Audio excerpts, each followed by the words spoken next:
Meditación con el Padre Eduardo Hayen, director de Periódico Presencia.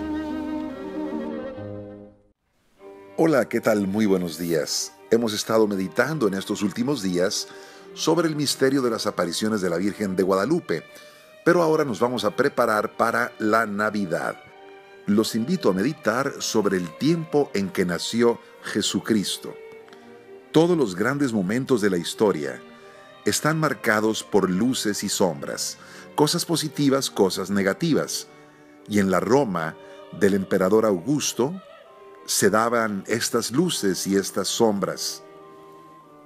Dice Daniel Robs que en el momento en que las sociedades llegan a su plenitud, está ya en ellas el mal que habrá de destruirlas.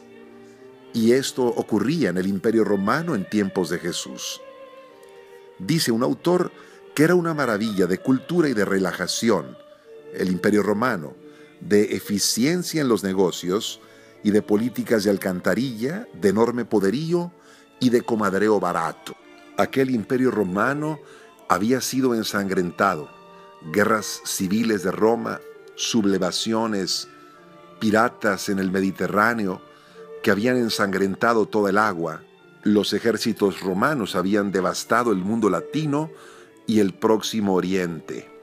Pero el emperador Augusto había construido una relativa paz.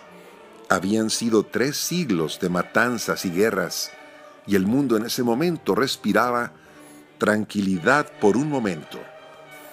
Todos los territorios que rodeaban el mar Mediterráneo, por primera vez en la historia, tenían una unidad política, cultural y espiritual. Roma aportaba su gran organización político y económica.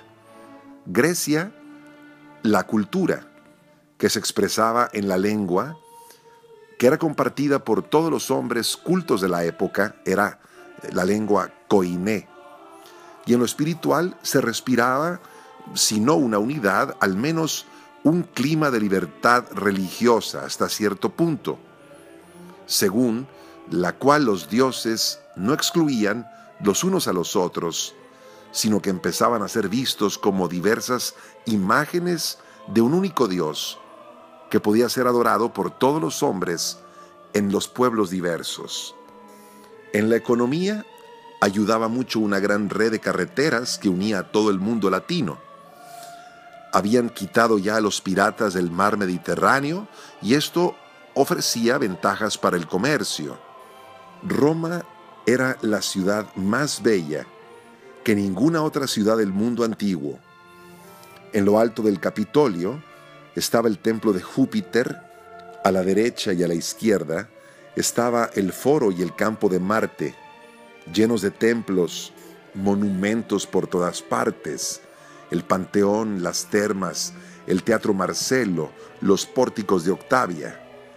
Era un gran esplendor, pero también era una ciudad de contrastes, porque al lado de esos lugares había casas miserables, callejuelas oscuras, habitaciones insalubres, barrios de mala muerte. Pero detrás de aquel brillo se escondían los gérmenes de la ruina. Dirá San Jerónimo años más tarde: lo que hace tan fuertes a los bárbaros son nuestros vicios. La corrupción estaba por todas partes, era descarada. Ovidio cuenta que las prostitutas se encontraban en los pórticos de la ciudad, en el teatro y en el circo, tan abundantes como las estrellas del cielo.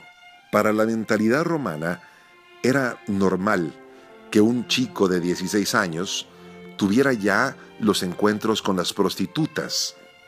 Era parte de la vida, pero también estaba de moda lo que se llamaba el amor griego, la prostitución masculina, que estaba muy bien organizada. Este tipo de conductas era tolerable entre los varones, pero a la mujer soltera se le vigilaba estrechamente. El matrimonio en la clase rica de Roma era un juego más. Todo era arreglo entre familias y era normal que la desposada no conociera siquiera quién iba a ser su marido. Y se dice que era frecuente que marido y mujer tuvieran aparte su vida sexual y amorosa. Esa Roma que vigilaba tanto a las mujeres, le perdonaba todos los adulterios a la mujer casada. Por supuesto que la vida familiar casi no existía. Las mujeres habían renunciado a tener hijos y el aborto era una práctica común y corriente, así como también el abandono de los niños. Existía en Roma lo que se llamaba la columna lactante, una institución en donde las nodrizas pagadas por el Estado amamantaban a las criaturas abandonadas por sus padres. La educación también estaba bastante mal, porque si había un gran desinterés por los niños, es de esperarse que estos fueran criados por institutrices griegas o bien por esclavos varones, y prácticamente veían muy poco tiempo a sus papás. Sí, fueron los vicios y el desinterés por la vida familiar lo que fue hundiendo poco a poco al Imperio Romano. Esto es algo bastante actual. Nuestra época está marcada también por un gran desinterés por la niñez. Pensemos cómo hoy el aborto tiende a ser legal en el mundo. Pensemos cómo muchos niños crecen abandonados por sus padres porque estos tienen que trabajar. Pensemos también en el alto índice de divorcios que hoy tenemos en México y en el mundo. Cómo la infidelidad se ha vuelto algo tan común, no solo en varones, sino en señoras casadas. ¿Y qué decir de la prostitución, de la pornografía, de la exaltación de la homosexualidad hoy? El Imperio Romano en el que nació Jesucristo tiene grandes coincidencias con nuestra cultura actual.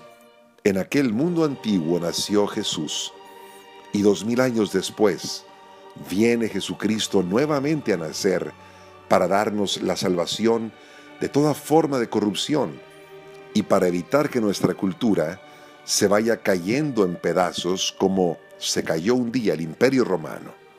Que tengas muy bonito día, paz y alegría en tu corazón.